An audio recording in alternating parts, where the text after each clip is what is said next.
జుట్టు ఊడకుండా ఉండాలంటే ఏం జాగ్రత్తలు తీసుకోవడానికి అవకాశం ఉంది అనే దాని మీద మాట్లాడుకునే ప్రయత్నం చేద్దాం. జుట్టు ఊడిపోవడం అనేది చాలామందిలో కనిపిస్తున్నటువంటి ఒక ఇష్యూ.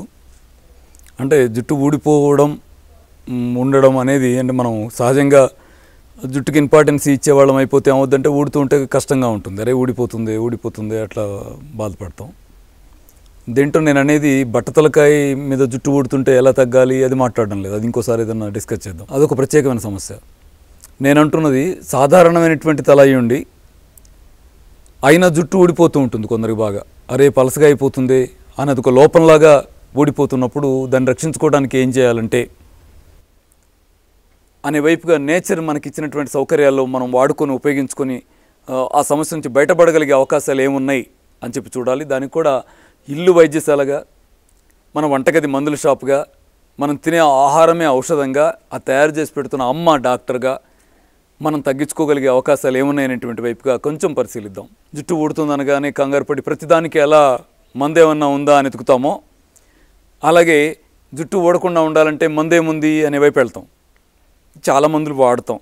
నేను ఏం వాడతాం అంటే నేను వెళ్ళట్లేదు కానీ చాలా వాడుతాం. షాంపూలు వాడతాం, మందులు వాడతాం, ఇవి చాలా వాడతాం. నాకు ఒకటి గుర్తొస్తుంది, కరెక్ట్గా టైం చెప్పలేను కానీ ఒక 10 ఏళ్ల క్రితమో అందుకంటే కొంచెం ఎక్కువే అయిందో ఇంకా 15 ఏళ్ల క్రితమో మన మెయిన్ పేపర్లలో పేజీనంతా అదే అడ్వర్టైజ్మెంట్ వచ్చేది. ఈ ఆయిల్ రాసుకోండి జుట్టు ఊడదు అంటూ వాళ్ళు ఏం రాసేవాళ్ళు అంటే మీకు ఎక్కడ జుట్టు కావాలో అక్కడ మాత్రమే రాయండి. దాని పేరు గుర్తు రావట్లా. పొరపాటున ఎక్కడన్నా రాసారు అక్కడ వెంట్రుకలు వస్తాయి అంటే ఎంత నమ్మకంగా అనిపించేదో. అమ్మయ్యా బట్టతలకాయ ఉంది అది తెచ్చుకుంటే పోలా, లేకపోతే జుట్టు ఊడిపోతుంది అది తెచ్చుకుంటే పోలా అని ఎంతమంది ఎన్ని వేల మంది అది కొన్నారో. అయితే అది కొని వాడిన తర్వాత ఒక రోజుకు చూస్తే అరే మరి ఆ పేరు కనపడటం లేదు, ఆయిల్ కనపడటం లేదు. మరి సరే ఆయిల్ కనపడపోతేలే పోనీ రాసిన వాళ్ళకి ఏమైందా అని చూస్తే ఏలు మీద రాస్తే ఏమైందా అంటే ఏలుగానే ఉంది, అదేమీ కాల. ఎయిర్ లేకుండా పోయినటువంటి బట్టతలుగానే ఉంది, అక్కడేమి రాలా. అంటే ఎంత ఆశ్చర్యంగా ఉంటుందో. ఒక ఎన్ని కోట్ల బిజినెస్ ఇది. ఆయిల్స్ తెచ్చి పోస్తూ ఉన్నాం, షాంపూలన్నీ నెత్తిన పోస్తూ ఉన్నాం. ఊడే జుట్టు ఆగదు, కొత్త జుట్టు రాదు.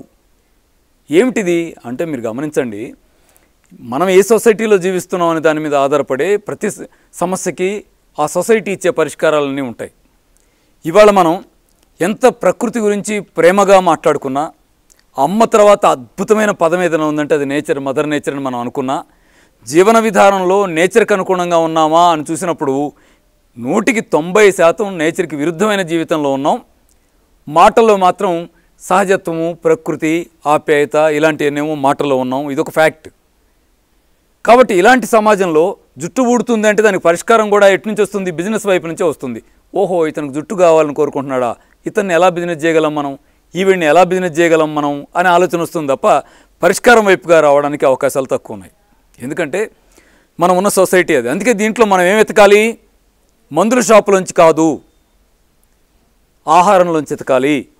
ఆహారం అంటే ఎక్కడ కొందాం కాదు, మదర్ నేచర్ ఇచ్చినటువంటి ఫుడ్లో ఈ సమస్యను తగ్గించుకోవడానికి ఉన్న పరిష్కారాలు ఏంటని ఎతకాలి అనే వైపుగా ఆలోచిస్తే మన జుట్టు ఏది గోరు నుంచి వెంట్రుక దాకా బిజినెస్ చేయగలిగే వాళ్ళు 1000 మంది ఉన్నా కూడా మనం బిజినెస్ అవ్వాల్సిన అవసరం లేదు, హాయిగా ఉంటాం. దానికి ఎక్కడుంది అని చూస్తే ప్రధానమైన అంశం ఏంటంటే ఎవరి శరీరాల్లో అయితే ప్రధానంగా ఎక్కువ శాతం సమస్యగా కనపడుతుంది, హార్మోన్స్ ఇంబ్యాలెన్స్ అవుతున్నటువంటి శరీరాల్లో ఈ జుట్టు ఊడిపోవడం అనేది ఒక ఇష్యూగా ఉంది. బట్టతల నేను మరొకసారి మాట్లాడతాను. సాధారణంగా రాలిపోయే జుట్టే ఇప్పుడు మీ దృష్టి దేదలుచుకున్నాను. కాబట్టి హార్మోన్స్ ఇంబ్యాలెన్స్ని మనం కంట్రోల్ చేసుకోగలిగితే జుట్టు ఊడిపోవడం అనేది తగ్గినట్టే. ఒకటి ఇంత ప్రాముఖ్యత గల మరో సమస్యగా ఏముందంటే హిమోగ్లోబిన్ పర్సెంటేజ్ బాగా తక్కువగా ఉన్నటువంటి వ్యక్తుల్లో కూడా ఈ జుట్టు ఊడిపోవడం అనేది ఒక ఇష్యూగా ఉంది. పరిశీలించి చెక్ చేయించుకొని హిమోగ్లోబిన్ తక్కువ ఉంటే ఎలా పెంచుకోవాలి, హార్మోన్స్ ఇంబ్యాలెన్స్ని తగ్గించుకోవడం ఎలా, ఐరన్ కాంటెంట్ లోపిస్తే ఐరన్ని పెంచుకోవడం ఎలా అనే వైపు కూడా మనం ఆలోచించాల్సింది. దీనికి ఆహారంలో పాటించాల్సిన ఒక పద్ధతి చెప్తాను, చిన్న చిట్కాగా చేయాల్సిన అంశాన్ని కూడా ఒకదాన్ని మీ దృష్టికి తీసుకొస్తాను.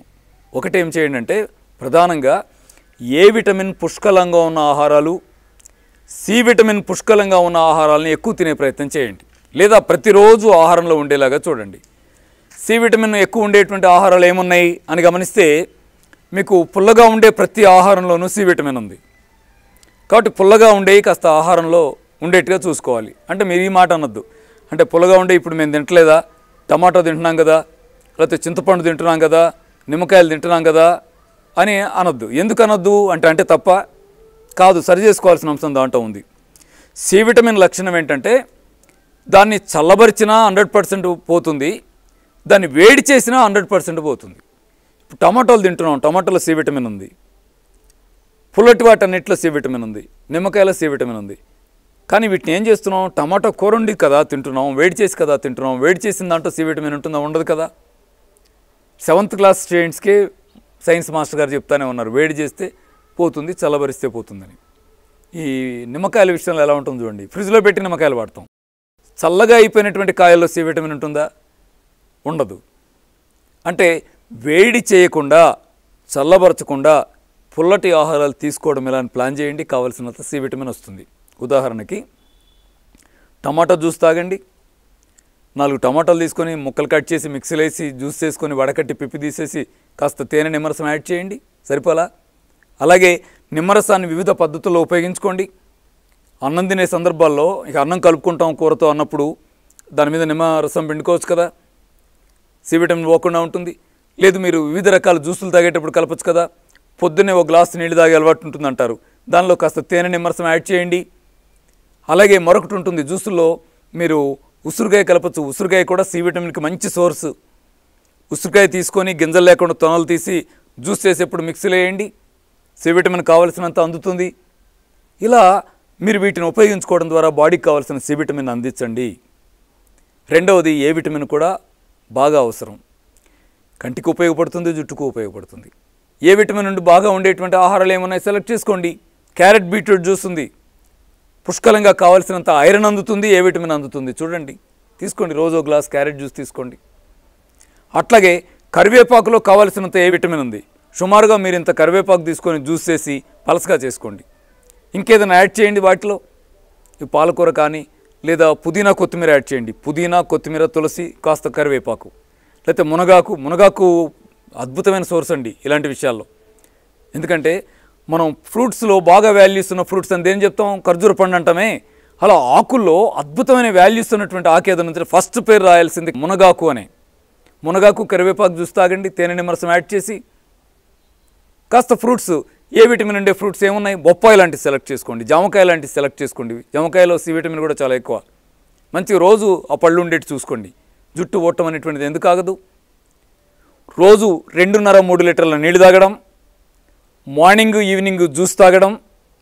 ఏ జ్యూస్ అనకండి, ఇందాక చెప్పిన వాటిలో ఏదో ఒకటి సెలెక్ట్ చేసుకోండి. పుదీనా, కొత్తిమీర, తులసాకు జ్యూసు, క్యారెట్ బీట్రూట్ జ్యూసు, మునగాకు, కరివేపాకు జ్యూస్ అన్నాను కదా, జ్యూస్ సెలెక్ట్ చేసుకోండి. అన్నంలో బాగా కూర ఎక్కువ ఉండేటి చూసుకోవడం, ఆకుకూరలు ఎక్కువ వాడుకోవడం.